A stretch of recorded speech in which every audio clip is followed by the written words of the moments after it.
So many algebra word problems are not too difficult to solve, but this particular type of problem will challenge even the strongest of algebra students. Let's read the prompt carefully. Dan can dig a hole in 50 minutes. John can do the same job in 40 minutes.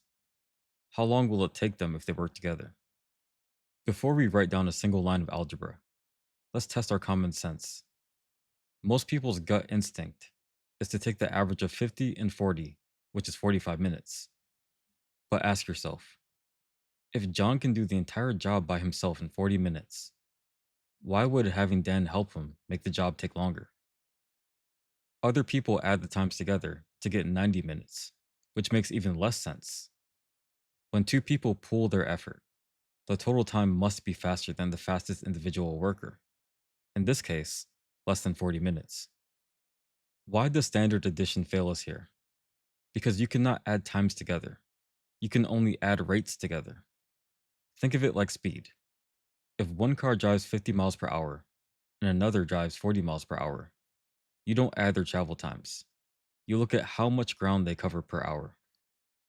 In algebra, work is defined as rate times time. W equals R times T. When Dan and John work together, their individual digging rates combine to finish one complete job. Let's express both workers in terms of their rate per minute. Since Dan completes one job in 50 minutes, he completes 1 over 50 of the whole every single minute. John completes one job in 40 minutes, so he digs 1 over 40 of the whole every single minute. If we let x equal the total time it takes them working together, their combined rate per minute is 1 over x. This gives us the classic shared work formula: 1 over time 1 plus 1 over time 2 equals 1 over time together. Now we have our exact algebraic model. 1 over 50 plus 1 over 40 equals 1 over x. Notice that this is a rational equation, an equation containing fractions with variables in the denominator. Always double check your units before solving. Here, all times are given in minutes. If John's time had been given in hours, we would have needed to convert it to minutes first.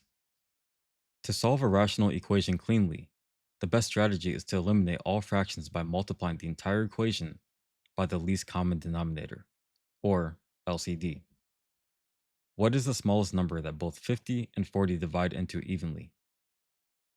That's 200. Let's multiply every single term by 200. 200 times 1 over 50 simplifies to 4. 200 times 1 over 40 simplifies to 5. 200 times 1 over x equals 200 over x. So now our equation looks so much friendlier. 4 plus 5 equals 200 over x. Combine the like terms on the left side. 4 plus 5 equals 9.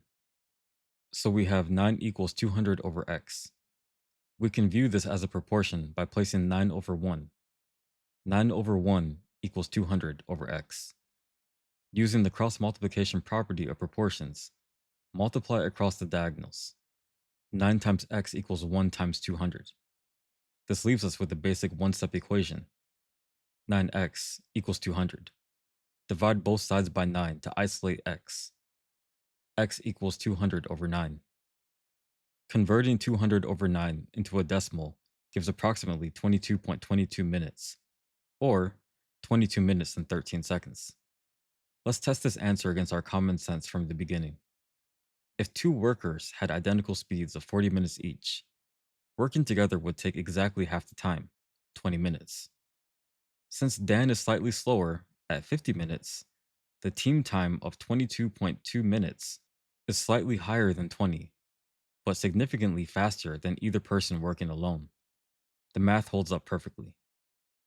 To master these kind of problems on any test, never add time directly. Convert every worker into a fraction of one job per unit of time, and clear fractions using the LCD. If you got 22.2 minutes on your own, excellent job. If you enjoyed this walkthrough, hit that like button, subscribe for more step-by-step math breakdowns, and leave a comment if you want to see mixture or distance problems next.